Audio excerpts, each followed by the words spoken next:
We're all just stumbling around.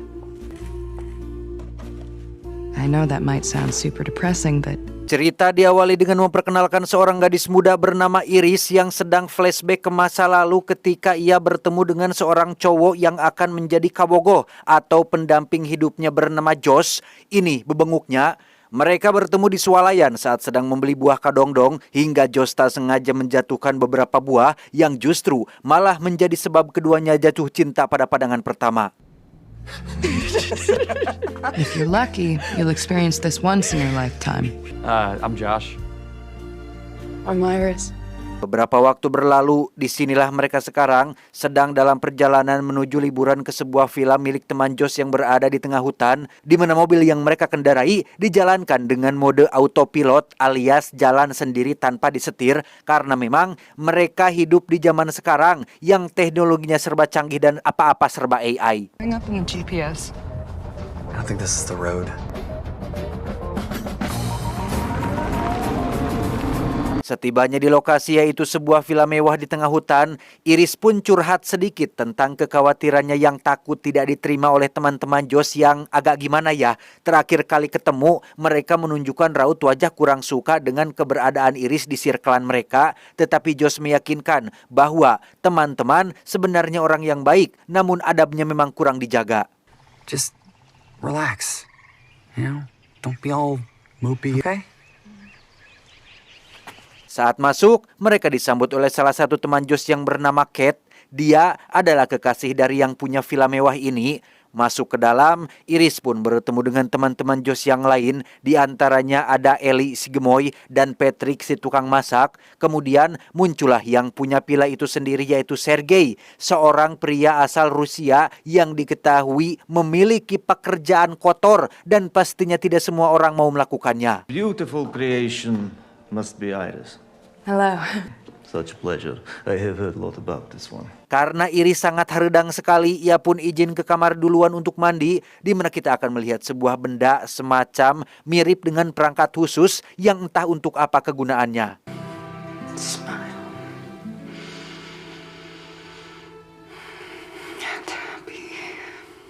Saatnya makan malam bersama, satu persatu orang pun menceritakan pengalaman menarik dalam hidup mereka, termasuk Kate yang menceritakan tentang momen pertama kali ia bertemu dengan Sergei. Setelah mereka semua selesai, giliran Iris yang menceritakan tentang pertemuannya dengan Josh di swalayan.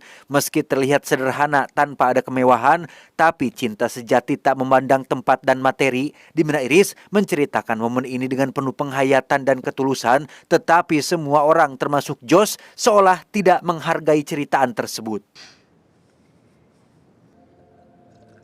Patrick, this food is Only 10?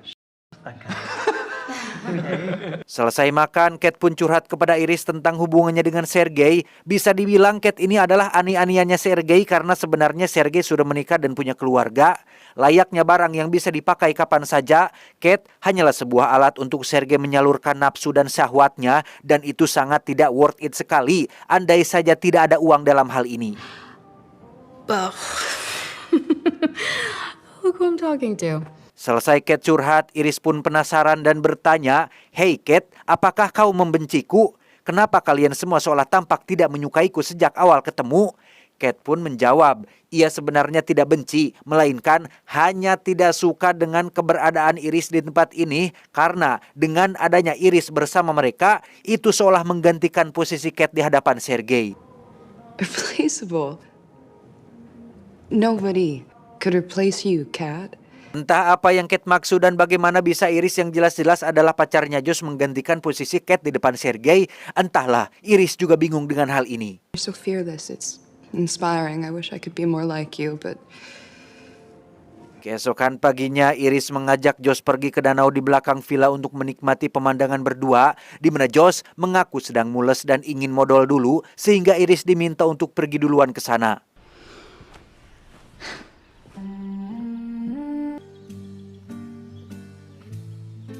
Tak lama setelah Iris pergi dan sedang berjalan menuju danau, Josh pun buru-buru mengambil ponselnya dan mencolokin sebuah perangkat yang sempat kita lihat tadi.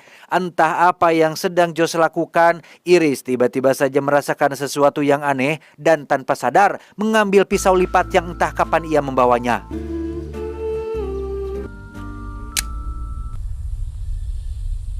Доброе утро. Tak diduga, Sergei ternyata ada di sana sedang rebahan di atas kursi yang karena tak ingin menimbulkan fitnah, Iris pun sempat berniat untuk kembali tapi langsung dicegah oleh Sergei dengan alasan ingin meminta sedikit bantuan, yaitu mengoleskan tabir surya pada punggung dan bahunya.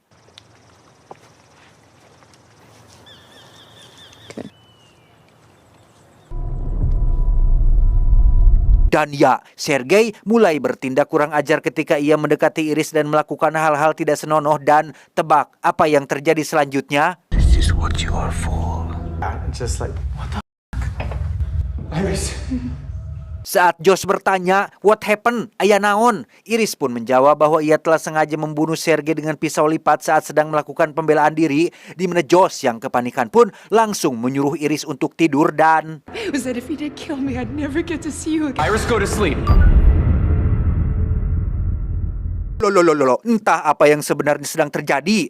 Iris terlihat diikat pada kursi dengan mata yang berwarna putih total, di mana Josh dan kawan-kawan tampak tidak panik sedikit pun dan justru malah memastikan jika semua rencana mereka baik-baik saja.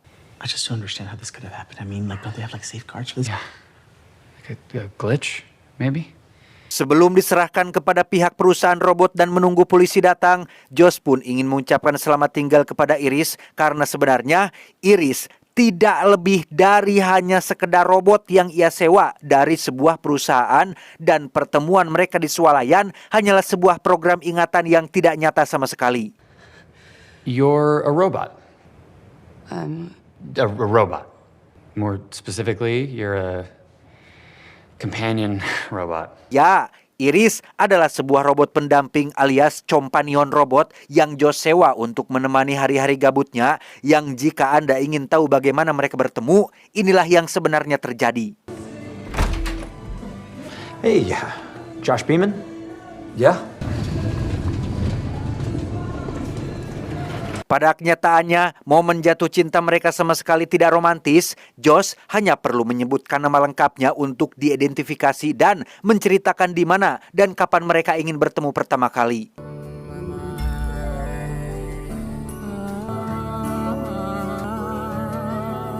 love link established.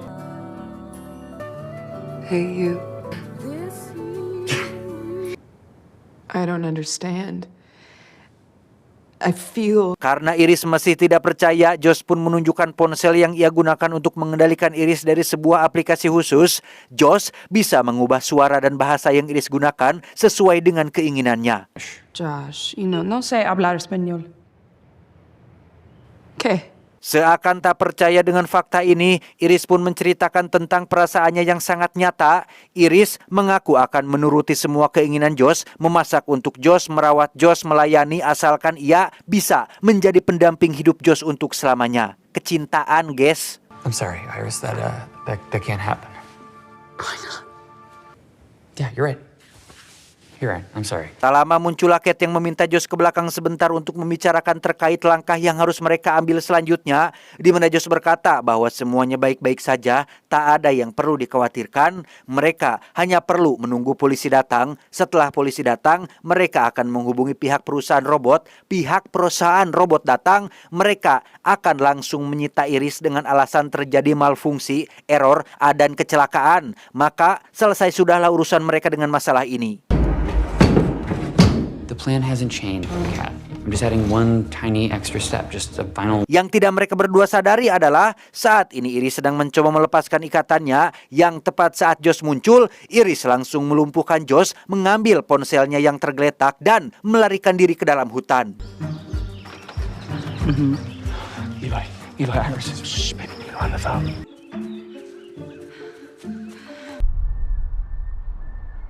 Tak lama setelah Iris kabur, Josh dan kawan-kawan pun berkumpul untuk membahas tentang rencana awal mereka, di mana Anda semua yang menonton mungkin akan cukup dibuat terkejut saat mengetahui jika kematian Sergei adalah tujuan utama dari rencana ini. What am I looking at? Josh pun menunjukkan perangkat kecil yang disebut dengan mod, berisi perangkat lunak yang dapat meretas sistem bawaan pabrik, jailbreaking atau kalau bahasa kerennya mah, Ingat, Iris adalah robot perusahaan yang disewakan untuk mendampingi para pelanggan. Mereka dilengkapi dengan sistem keamanan yang mencegahnya untuk melakukan kekerasan, termasuk menyakiti manusia, dan perangkat kecil itu digunakan untuk membobol sistem keamanannya. Lantas, apa tujuan Josh dan kawan-kawan membunuh Sergei?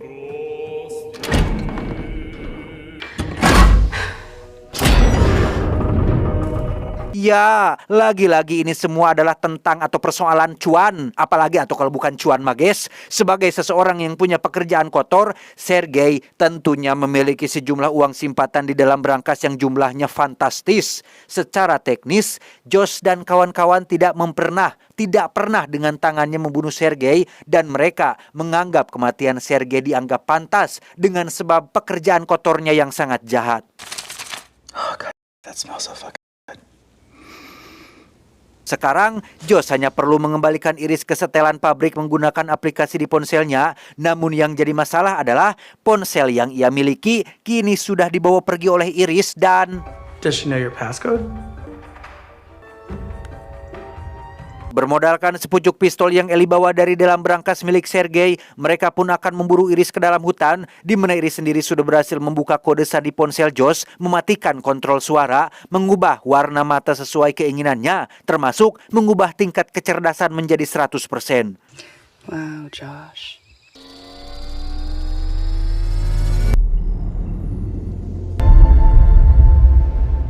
Dengan tingkat kecerdasan yang sudah mencapai level maksimal, Iris pun mulai melakukan hipotesis prediksi untuk bisa kabur dari tempat ini, di mana pilihannya jatuh pada mobil autopilot yang dapat langsung mengantarnya pulang kembali ke kota.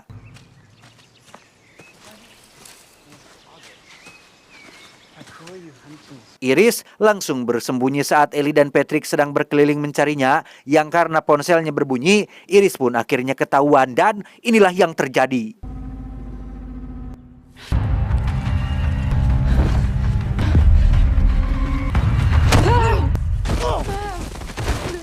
Ya, Iris dan Ellie pun jatuh dari atas tebing yang tidak terlalu curam, di mana sepucuk pistol menjadi satu-satunya harapan yang ketika mereka sedang berebutan, Ellie berhasil meraihnya duluan, tetapi...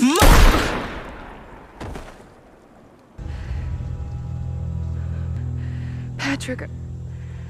Tepat saat Ellie mati, Josh dan kawan-kawan pun tiba di sana setelah mendengar suara tembakan. Iris dengan cepat berlari kembali ke villa dan langsung masuk ke dalam mobil untuk kabur dari tempat ini.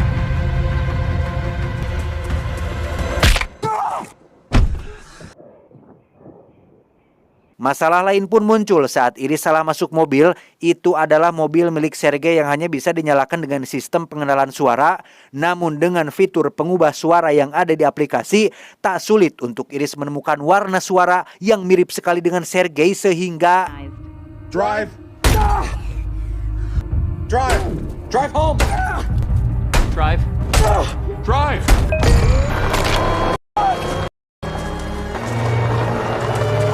Tak lama setelah Iris kabur, Josh langsung mencari ponsel milik Sergei untuk mematikan mobilnya dari jarak jauh yang alhasil... No. Unengage. Kill switch. Ketika Iris sedang terjebak di pinggir jalan dengan mobilnya yang sudah mati total, Josh pun kembali ke dalam hutan untuk melihat keadaan Ellie yang sudah innalillahi. Anda mungkin akan terkejut saat baru menyadari jika Patrick ternyata adalah sebuah robot juga, robot yang Ellie sewa untuk menjadi teman pendampingnya. Sehingga dengan fakta bahwa Ellie sudah mati, Josh langsung mengembalikan Patrick ke setelan pabrik dan menjadikannya sebagai robot pendamping yang baru. Here we go.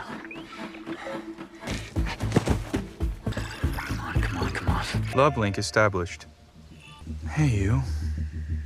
Tepat saat Josh berhasil mengubah Patrick menjadi robot pendampingnya dan akan dimanfaatkan untuk menangkap Iris, Iris sendiri sedang berusaha memecahkan kaca jendela mobil karena terjebak di dalam sana, sampai akhirnya muncul seorang petugas polisi yang sedang melakukan patroli dan... Evening, ma'am. Guten Abend. Ya, Iris yang sudah pintar pun mengubah bahasa yang ia gunakan menjadi bahasa Jerman untuk membuat si petugas kesulitan dalam berkomunikasi, di mana si petugas tak sengaja melihat pisau yang tergeletak di dalam dan langsung menundukkan senjatanya meminta Iris untuk tiarap. Got anything in your pockets? Anything that might stick me? Tak lama, muncullah Patrick yang ditugaskan untuk menangkap Iris, yang karena Patrick juga sudah dibobol sistem keamanannya, ia tak segan-segan melukai siapa saja, termasuk bapak petugas yang satu ini.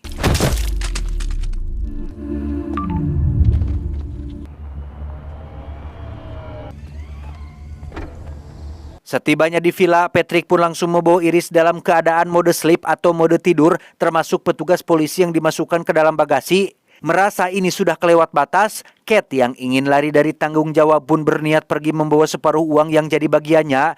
Ia juga mengaku tidak membenarkan pembunuhan terhadap Sergei, karena meskipun Sergei adalah pacar yang buruk, ia bukanlah seseorang yang jahat seperti yang dituduhkan, karena pekerjaan kotor yang dimaksud adalah bisnis pertanian yang memang kotor dan tidak semua orang mau melakukannya.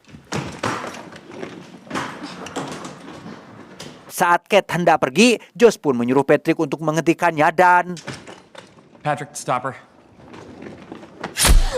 Ya, karena sistem keamanan Patrick masih dinonaktifkan, ia pun menikam Kate dari belakang, sehingga habis sudahlah kawan-kawan Josh dan hanya menyisakan dia sendiri saja. It's gonna rain. Malamnya, Josh mengadakan makan malam terakhir bersama Iris sebelum sebentar lagi dijemput oleh para petugas dari perusahaan robot, di mana Patrick sendiri terlihat hanya sibuk dengan tugasnya, yaitu memasak makanan, termasuk membuka tutup botol wine dengan sebuah alat pembuka tutup botol otomatis. Good. Just happy that you're happy. You let me know if you need anything else, okay? I will. Josh pun curhat kepada Iris tentang nasib hidupnya yang miris, tinggal di apartemen kecil dengan kondisi keuangan yang pas-pasan tanpa punya banyak teman. Ia merasa dirinya pantas mendapatkan kebahagiaan, pantas mendapatkan uang, pantas mendapatkan hidup yang lebih baik. Yang pada akhirnya, Josh pun tidak merasa bersalah atas kematian semua sahabatnya. Just a sad, bitter, weak human being. Kesal dengan perkataan Iris yang sepenuhnya benar, Josh pun menurunkan tingkat kecerdasannya sampai 0% yang membuat Iris tidak bisa mengendalikan tubuhnya sendiri. Josh menyuruh Iris mengangkat satu tangannya untuk dibakar di atas api sebuah lilin.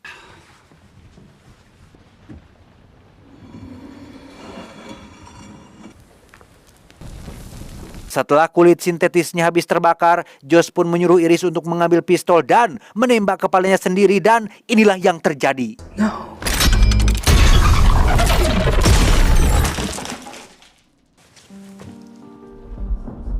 Beberapa saat setelah dua petugas perusahaan robot datang, Josh pun mengaku bahwa Iris mengalami malfungsi alias error yang membuatnya menembak kepalanya sendiri, di mana kedua petugas ini pun menjelaskan bahwa semua unit robot yang mereka sewakan dilengkapi dengan kamera perekam yang memuat kejadian, sehingga untuk membuktikan perkataan Josh, mereka akan langsung membawanya ke perusahaan untuk dilakukan pemeriksaan guna mencari tahu apa yang terjadi sebenarnya. Yeah. No, luckily. Tepat saat Iris sudah dimasukkan ke dalam mobil dan sedang dalam proses rebooting alias pemulihan sistem agar kembali normal, kedua petugas ini pun tiba-tiba dikejutkan oleh kemunculan Patrick yang ditugaskan Josh untuk mencegah mereka pergi, di mana Patrick berhasil menembak salah satu petugas dan kehilangan petugas lain yang kabur ke semak-semak.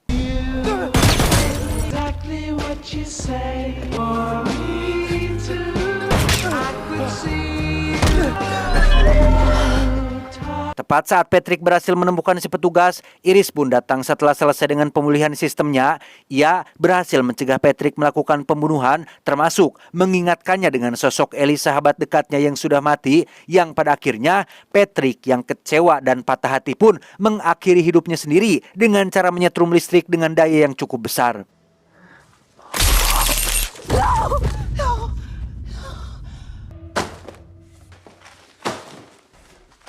Is it done?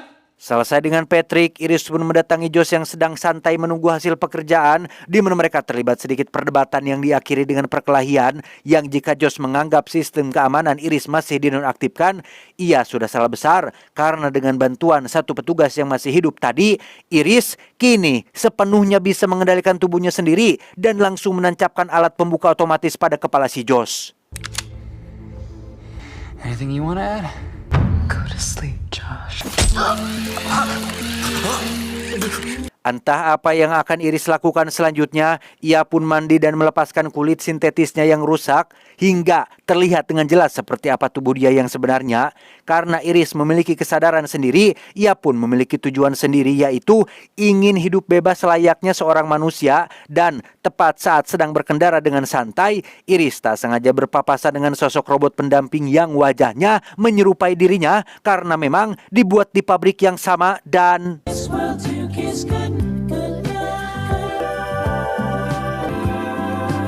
tamat ending yang cukup meng-AI-kan. Perlu diketahui bahwa tujuan dibuatnya Iris dan robot-robot lain adalah untuk menjadi seorang pendamping alias companion. Mendampingi seperti bagaimana, John? Ya, kalau bukan untuk memuaskan hawa nafsunya, apalagi atuh? Sehingga pesan yang bisa kita ambil dari film ini adalah mengikuti hawa nafsu akan melahirkan cinta kepada dunia. Cinta kepada dunia akan melahirkan cinta kepada harta dan kedudukan. Cinta, harta, dan kedudukan akan melahirkan sikap menghalalkan segala yang diharamkan oleh Tuhan. Ingat, berteman dengan orang bodoh yang tidak mengikuti ajakan hawa nafsunya adalah lebih baik ketimbang berteman dengan orang alim tapi selalu suka terhadap hawa nafsunya. Saya John mewakili orang-orang yang sedang belajar mengendalikan hawa nafsu mengucapkan terima kasih dan sampai jumpa di video selanjutnya. Adios, kaos oblong anak bangkong. Suara babi eta mah tuh.